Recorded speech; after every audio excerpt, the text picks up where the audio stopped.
December ആയപ്പോൾ തൊട്ട് തുടങ്ങിയതാണ് പരിപാടികൾ. ഹോസ്റ്റലിലെ ക്രിസ്മസ് സെലിബ്രേഷൻ, കോളേജിലെ സെലിബ്രേഷൻ അങ്ങനെയൊക്കെ. ഇപ്പോൾ അതായത് ഞങ്ങളുടെ കോളേജിൻ്റെ അടുത്ത് തന്നെ ഒരു സെൻറ്റ് തോമസ് മാർത്തോമ ചർച്ച് ഉണ്ട്. അവിടുത്തെ ക്രിസ്മസ് സെലിബ്രേഷൻ കൂടാനാണ് ഞങ്ങൾ പോണത്. ഇത് യൂഷ്വലി എല്ലാ കൊല്ലവും നടക്കാറുണ്ട് അത്ര, പക്ഷേ ഞാനെന്തോ അങ്ങനെ അങ്ങോട്ട് നോട്ടീസ് ചെയ്തിട്ടുണ്ടായിരുന്നില്ല കഴിഞ്ഞ കൊല്ലമൊന്നും. അതുകൊണ്ട് എൻ്റെ ഫസ്റ്റ് ടൈം ആയിരുന്നു. അല്ലെങ്കിലും ഇങ്ങനെ കോളേജിൽ നിന്ന് എന്തെങ്കിലും പരിപാടി പറയുമ്പോൾ ഒന്നും അങ്ങോട്ട് പോയി മോൻ കാണിച്ചില്ലെങ്കിൽ ഒരു സമാധാനം ഉണ്ടാവാറില്ല. അങ്ങനെ ഞങ്ങൾക്കൊരു കാർഡൊക്കെ കിട്ടി. പിന്നെ അജു സാറിൻ്റെ ഒരു സ്പീച്ച് ഉണ്ടായിരുന്നു. നല്ല രസമാണ് സാറിൻ്റെ ടോക്സൊക്കെ കേട്ടുകൊണ്ടിരിക്കാൻ. ഞങ്ങൾ സാറിൻ്റെ അടുത്താണ് ഓങ്കോളജിയുടെ ഓഡിറ്റൊക്കെ ചെയ്യണേ. അത് കഴിഞ്ഞ് കുറച്ച് ഗെയിംസൊക്കെ ആയിരുന്നു. ഈ ബോർഡിനകത്ത് ട്രീ വരച്ചിട്ടുണ്ടാവും. അപ്പോൾ അതിൻ്റെ മുകളിൽ കണ്ണ് കിട്ടിയിട്ട് കറക്റ്റായിട്ട് സ്റ്റാറൊക്കെ വരയ്ക്കേണ്ട. ഞങ്ങൾ രണ്ടാളും പിന്നെ പേരായിട്ടുള്ളൊരു ഗെയിമിന് കൂടി. അതായത് രണ്ടുപേരുടെയും ഓരോ കൈ കെട്ടിയിട്ടുണ്ടാവും. മറ്റേ കൈ വെച്ചിട്ട് നമ്മൾ ഗിഫ്റ്റ് റാപ്പ് ചെയ്യണം. ഇതിന് ഞങ്ങൾക്ക് സെക്കൻഡ് പ്രൈസാണ് കിട്ടിയത്.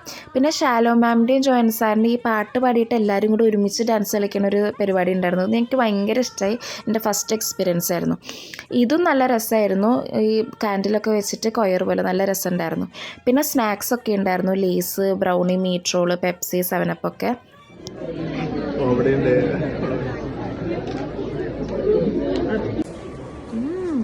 നല്ല ടേസ്റ്റ് ഉണ്ട്. എങ്ങനെയുണ്ട്? എങ്ങനെയുണ്ട്? എല്ലാം കഴിഞ്ഞ് പൂത്തിരിയൊക്കെ കത്തിച്ചുകൊണ്ടിരുന്നപ്പോൾ ഞാനോർത്ത് ഈ പരിപാടിക്കൊന്നും കഴിഞ്ഞ വട്ടം കൂടാൻ പറ്റിയില്ലല്ലോ എന്ന്. അങ്ങനെ സെക്കൻഡ് കിട്ടിയോണ്ട് പ്രൈസൊന്നും കിട്ടുമെന്ന് വിചാരിച്ചല്ല, പക്ഷേ പ്രോത്സാഹന സമ്മാനമായിട്ട് ഞങ്ങൾക്കൊരു ചോക്കോപ്പായി ഒക്കെ തന്നിട്ടുണ്ടായിരുന്നു.